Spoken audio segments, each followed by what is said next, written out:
આજ આમ તો એનો જન્મદિવસની વાત છે, પણ હું તમને એની આખી જીવન યાત્રા કહું કે ઉત્પત્તિ એનું પ્રાગટ્ય અથવા તો જન્મ કહીએ તો રાજસ્થાનમાં ચેલક ગામ, અને જ્યાં એને દેહ ત્યાગ કર્યો એ આપણો કાઠિયાવાડ સૌરાષ્ટ્રની અંદરનું સાંગણમાં ગામ.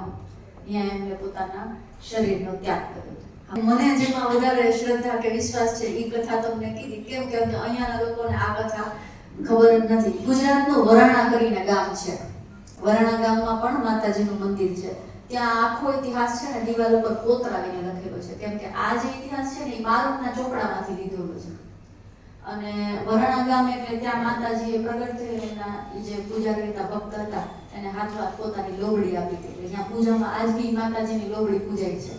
ખોડિયારમાં બહુ મોટું મંદિર, બહુ મોટું ધામ છે વરાણા. ત્યાં પણ આ ઇતિહાસ આખો તમને કડેરાયેલો મળશે. શક્તિઓ છે ને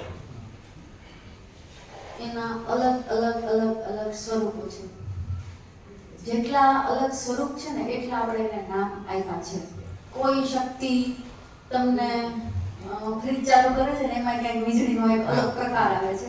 પછી જે પંખો ચાલુ કરો છો ને છે તો ઇલેક્ટ્રિસિટી જ, વીજળી જ, પણ ત્યાં એનો એક અલગ પ્રકાર આવે છે. તો આપણા પૂર્વજોએ અથવા તો એમ કહું કે ઋષિ મુનિઓથી, જેમ કે નવદુર્ગાના 9 સ્વરૂપ પણ હતા તો એક પાર્વતી જ ને, જેને અવતાર લીધો હિમાલયની ઘરે. તો 9 દિવસ આપણે અલગ અલગ નામથી એની પૂજા કરીએ છીએ. શૈલપુત્રી તો પહેલા જે એના પિતાનું નામ હતું. સીતાને પણ આપણે જાનકી તરીકે ઓળખીએ છીએ કે જનક રાજાના પુત્રી જાનકી. શૈલ એટલે કે હિમાલય, તો હિમાલયનું પુત્રી તો શૈલજા, શૈલજા, શૈલપુત્રી આ એનું નામ થયું. પછી બ્રહ્મચારિણી તો શું એનું તપસ્યાનું જે સ્વરૂપ છે ને, જેને શિવની પ્રાપ્તિ માટે જેવડી તપસ્યા કરી તો એનું એક બીજું સ્વરૂપ, બીજું એક નામ આપ્યું બ્રહ્મચારિણી. તો ત્રીજું નામ છે ચંદ્રઘંટા. આજના મોબાઈલ વાપરીએ છીએ ને, આમ થોડું અટપટું હોય છે સમજવા માટે, પણ છતાંય ટ્રાય કરું. મોબાઈલમાં ટાવર આવે ને એનું નિશાન જોયું છે, એક આમ લાકડી હોય અને બે બાજુ આમ સી જેવા શેપ કરેલા હોય, ડબલ ડબલ, બરાબર, આમ સી લખેલો હોય, ઊંધો અને સીધો બે બાજુ. ચંદ્ર એટલે અડધો સી થાય ને, એ આમ ઊભો છે ને આમ આડો કરો તો ચંદ્ર થયો, બરાબર. અને ઘંટ એટલે નાગ. ચંદ્ર ઘંટા આજની તારીખે જે તમે મોબાઈલ વાપરો છો ને એમાં જે એનર્જી વપરાય છે એને મારા ઋષિ મુનિઓ ચંદ્ર ઘંટા કરીને પૂજતા. કેમ કે એ શક્તિ છે કે જે અહીંયાથી બેસીને હું જે પ્રાર્થના કરું ને, વગર મોબાઈલ, વગર કાર, વગર સેટેલાઇટ અહીંયા પહોંચાડે છે. એ સમયનો ટેલિફોન, એટલે એનું નામ આપ્યું ચંદ્રઘંટા.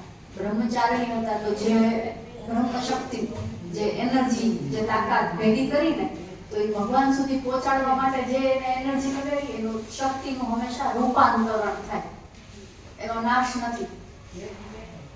નામ છે ને એનો નાશ છે. એક શક્તિ આની અંદર પ્રવેશ કર્યો છે, આની અંદર એનર્જી છે, પ્રાણ છે, તો આનું એક નામ પડ્યું આ ખોખાનું, મહેશ્વરી નાથ. નાશ થઈ જશે કોનો? મહેશ્વરી નાથ. એ એક દિવસ નહીં રહે, પણ આની અંદર જે શક્તિ છે ને એ પછી ક્યાંક બીજે પ્રગટી જાય, એનું કોઈ નામ નથી, એનો નાશ નથી. નામ નથી તો નાશ નથી. તો શક્તિનું જે સ્વરૂપ આપણી સામે પ્રગટ થાય ને, આપણે એને એક નામ આપી, નામ સાથે એનો એક નાશ થઈ જાય, પણ ઉર્જા જે છે ને એનું રૂપાંતરણ થશે. તો પહેલી ઉર્જા જે પ્રગટ થઈ ને એને નામ આપ્યું શૈલપુત્રી. એ ઉર્જા જ્યારે આગળ વધીને અલગ પ્રકારના કાર્ય કર્યા તો એનું નામ આપ્યું બ્રહ્મચારિણી. એ જ ઉર્જા પછી આગળ એની ઓર બીજા પ્રકારના કર્મ કર્યા તો એનું નામ આપ્યું ચંદ્રઘંટા. આમ કુષ્માંડા, સૌથી છેલ્લે સિદ્ધિદાત્રી. આ 9 સ્વરૂપ જે છે ને એ આપણા જીવનના પ્રતીક છે, અને એ બહુ સમજી વિચારીને આપેલા નામ છે. ક્યારેક એક સ્પેશિયલ એવો જ સત્સંગ લઈશ કે જેમાં આપણે આ 9 દુર્ગાને ડીકોડ કરીએ, એનો મતલબ શું છે અને ઉર્જાનો મતલબ શું છે.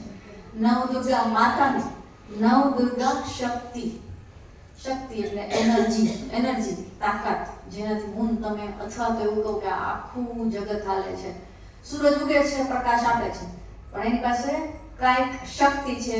તો ચંદ્ર ઉગે છે, ભરણ પોષણ કરે છે. આમાં જેટલું પણ ઔષધિ છે ને, નાની કળીઓ ખીલે છે, ફળમાં ફૂલ ઉગે છે, ફ્રૂટ ઉગે છે, જે કઈ સર્જન થાય છે ને આમાં નવું, એ બધું ચંદ્રની ઉર્જાથી થાય છે. તો એની કાંઈક શક્તિ છે ને, ઈ શક્તિનું એક નામ આપ્યું. આમ બધી એનર્જી છે ને એનાથી આ જગત ચાલે છે. એનો નાશ નથી થતો, બાકી બધું નાશ થઈ જાય. એ કંઈક નવા રૂપે પાછી નવે ક્યાંક પ્રગટ થઈ જશે. તો જે સપ્ત માતૃકાઓની પણ વાત કરી એ લોકદેવી સ્વરૂપે છે, તો એ જ શક્તિનો અંશ માં હિંગળાજનો જ અંશ છે.